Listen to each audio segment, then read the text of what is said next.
네, 안녕하세요. 모토야의 박병호 기자입니다. 네, 제가 이번에 시승한 차는 현대자동차의 아반떼입니다.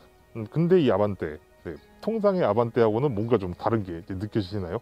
네, 제가 이번에 시승하게 된 아반떼는 아반떼의 스포츠 버전이라고 할 수 있는 아반떼 N9 모델입니다. 이 아반떼 N9의 직계조상이라고 할 수 있는 아반떼 AD 스포츠가 아주 굉장히 큰 인기를 얻었었기 때문에 이 아반떼 N9은 사실 출시가 되기 전부터 굉장히 큰 관심을 집중시킨 바 있습니다. 네, 그리고 제가 이번에 이 아반떼 N9을 한번 시승을 해보면서 또 어떤 매력이 있는지 한번 알아보도록 하겠습니다. 네, 아반떼 N9의 디자인부터 한번 간단하게 살펴볼 텐데요. 이 아반떼 N9, 먼저가 아반떼가 출시가 되었을 때부터 나타났던 그 파라메트릭 주얼이라는 그런 디자인 언어를 굉장히 적극적으로 반영하기 눈에 띄죠. 네, 그런데 여기에 아반떼 N9 같은 경우에는 N9만의 특별함을 또 부여하기 위해서 한층 더 과격하고 더 스포티한 그런 사양을 적용을 했습니다. 일단 이 차에서 가장 시선을 끄는 점이 있다면 바로 이 라디에이터 그릴을 들 수가 있는데요.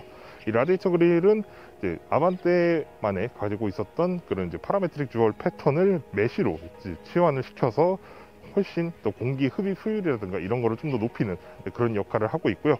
그리고 헤드램프도 보시다시피 이렇게 블랙 베젤과 더불어서 그 아반떼만의 그 파라메트릭 주얼 디자인이 아주 잘 적용이 되어 있는 것을 볼 수가 있습니다. 그리고 범퍼 같은 경우에도 기존 아반떼에 비해서 훨씬 과격하고 아주 스포티한 이런 디자인들이 적용이 되어 있는 것을 또 보실 수가 있습니다. 그리고 이 정도로 굉장히 과격한 이런 스타일링은 또 아반떼가 본래 가지고 있었던 이런 아주 과감한 이런 디자인과 굉장히 아주 잘 어우러지는 그런 모습을 또 보여주고 있죠. 그리고 휠 같은 경우에도 터빈의 날개를 형상화한 이런 5스포크 휠을 또 적용을 해서 굉장히 스포티한 그런 감각을 잘 배가시켜주고 있습니다. 뒷모습에서도 이 아반떼가 가지고 있었던 그런 아주 과격한 그런 스타일링을 더욱 과격하게 강조한 점이 눈에 띄는데요. 일단 이 리어 스포일러 보시게 되면은 이 부분만 이렇게 또 하이그로스 블랙으로 마감을 한 게 눈에 띕니다. 이렇게 하이그로스 블랙으로 마감된 부위는 이 부위뿐만 아니라 도어 미러 커버라든가 그리고 이 하단에 디퓨저에 이르는 곳곳에 적용이 되어 있기 때문에 굉장히 스포티한 그런 감각을 또 연출을 해주고 있습니다. 그리고 신형 아반떼가 등장하면서부터 굉장히 인기를 끌었던 요소인 요 H 형상의 요 일체형 테일램프도 굉장히 눈에 띄는데요. 이 일체형 테일램프 같은 경우에는 또 이 안에 또 스포키 처리를 좀 해서 훨씬 좀 더 도드라지게 하는 그런 효과를 또 내고 있습니다.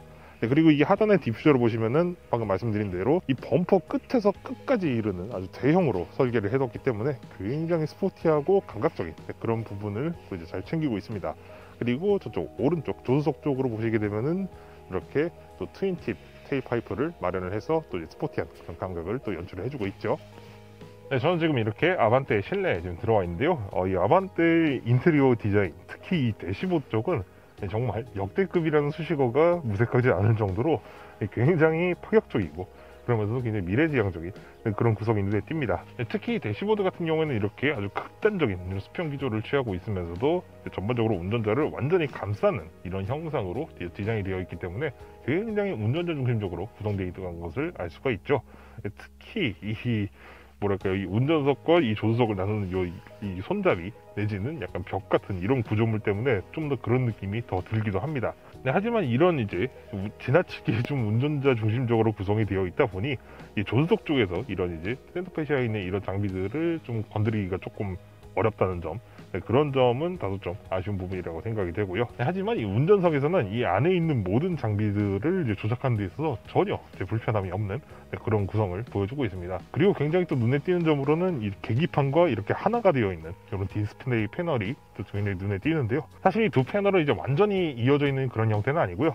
이렇게 계기판과 또 대형의 이런 터치스크린 패널이 약간 이어져 있는 것처럼 보이도록 이렇게 검정색의 베젤을 또 이용을 해서 이런 식으로 또 연출을 해주고 있습니다. 그리고 이 인포테인먼트 시스템 같은 경우에는 기존의 현대차나 기아차와 마찬가지로 굉장히 아주 사용하기 편한 그런 구성을 가지고 있습니다. 그리고 제가 그동안 현대 기아 자동차를 계속 시승을 하면서 항상 지적했던 부분이 바로 그 변속 장치인데요. 다행히도 이 아반떼 N9 같은 경우에는 이렇게 일반적인 형태의 변속 시프트 레버를 마련을 해놨습니다. 이 점은 굉장히 마음에 드는 부분이기도 합니다. 그리고 저는 사실 개인적으로 이 컵홀더에 대해서 굉장히 민감한 편이거든요. 왜냐하면 저는 항상 운전을 하면서 뭔가를 마시는 그런 습관이 있기 때문에 이 컵홀더를 굉장히 중요시하는 그런 시선을 좀 가지고 있는데, 이 아반떼 컵홀더 같은 경우에는 보시다시피 이렇게 돌려서 이렇게 높이를 조절을 할 수가 있습니다. 이렇게 높이를 조절할 수가 있는 덕분에 이런 일반적인 크기의 용기뿐만 아니라 커피 전문점에서 이제 판매하고 있는 뭐 1리터짜리 음료들 있죠. 네, 그런 음료 용기도 아주 쏙쏙 잘 들어가는 그런 아주 넉넉한 용량을 가지고 있습니다. 이 점은 저 굉장히 개인적으로 마음에 드는 그런 부분입니다. 그리고 이제 운전석 같은 경우에는 굉장히 설계에 있어서 신경을 많이 쓰는 그런 티가 나요. 이 형상적인 측면에서는 정말 정석에 가까운 그런 세미 버킷 시트의 형태를 띠고 있을 뿐만 아니라 이 착자감 자체도 상당히 훌륭합니다. 특히 이렇게 이 사이드 볼스터라고 하죠. 이렇게 이제 허리 옆쪽을 양쪽을 이제 지지를 해주는 이런 부분들의 경도라든가 이런 것들도 굉장히 섬세하게 잘 조율이 되어 있어서 굉장히 편안하면서도 몸을 탄탄하게 잡아주는 그런 착석감을 경험하실 수가 있습니다. 그리고 운전석 같은 경우에는 이렇게 팔방향에 이제 전동 조절이 다 가능하고요. 그리고 조수석 같은 경우에는 이제 전부 수동 레버로만 조작이 되도록 이루어져 있습니다. 그리고 이 운전석과 조수석에는 3단계의 열선 기능과 통풍 기능까지 제공을 하고 있죠. 보시다시피 뒷좌석은 이제 성인에게도 이제 충분한 수준의 그런 공간을 제공을 하고 있습니다. 단지 한 가지 좀 아쉬운 점이 있다면 이 헤드룸인데요. 제가 이렇게 엉덩이를 이렇게 딱 붙이고 이렇게 앉게 되면은 이제 머리가 여기 살짝 끼려고 합니다. 그 정도로 헤드룸이 사실 예전의 아반떼에 비해서는 조금 퇴보한 게 아닌가 싶을 정도로 약간 좀 아쉬운 그런 느낌이 좀 들긴 하네요. 그런데도 불구하고 이렇게 이 레그룸 같은 경우에는 이제 충분히 넉넉한 그런 공간을 보여주고 있고요. 그리고 이 폭도 굉장히 넓어졌기 때문에 탔을 때 준중형이 아니라 뭐 한 중형 세단급 정도? 약간 그거에 좀 더 가까운 그런 느낌을 받을 정도로 상당히 넉넉한 그런 공간을 가지고 있습니다. 트렁크 또한 아주 넉넉한 그런 용량을 제공을 하고 있기 때문에 일상적인 이런 환경에서 사용하기에 전혀 부족함이 없는 그런 구성을 보여주고 있습니다.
지금까지 저는 현대자동차의 아반떼 N라인을 경험을 해봤는데요. 이 현대자동차 아반떼 N라인은 이제 그동안 일상을 위한 준중형 세단으로 이제 인식되고 있었던 아반떼의 훨씬 스포티한 그런 감각과 감성을 느낄 수 있는 이제 주행 성능까지 잘 버무려낸 그런 차가 아닐까 하는 생각이 듭니다. 여기에 일상적인 운행 환경을 이제 크게 이제 훼손하지 않는 정도에서 마무리된 수준의 그런 승차감과 정숙성을 같이 이제 겸비를 하고 있다는 점에서 이 아반떼 N라인 일상과 비일상을 모두 넘나들 수 있는 그런 아주 유연한 그런 차가 아닐까 하는 생각이 듭니다.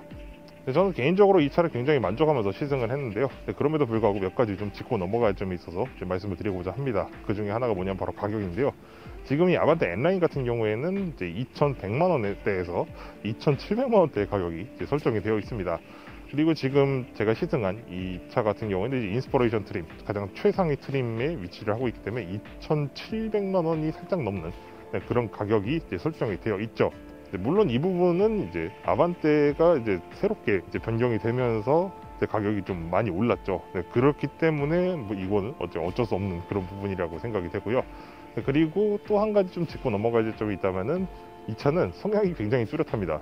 그만큼 호불호가 좀 크게 갈릴 수가 있다는 뜻이겠죠. 운전자의 성향에 따라서 외부에서부터 시작해서 실내 그리고 이제 주행 감성이라든가 이런 부분들까지 굉장히 스포티한 그런 감성들을 굉장히 강화시켜 놓은 그런 측면이 있기 때문에 운전하시는 분에 따라서는 굉장히 짜릿하고 즐거운 그런 부분으로 비춰질 수 있겠지만은 그렇지 않은 분들한테는 이제 불편하고 좀 더 좀 시끄러운 그런 차로 또 인식이 될 수 있다는 점, 이 점은 좀 유의를 하셔야 될 것 같습니다. 그럼 다음 시간에 뵙도록 하겠습니다. 감사합니다.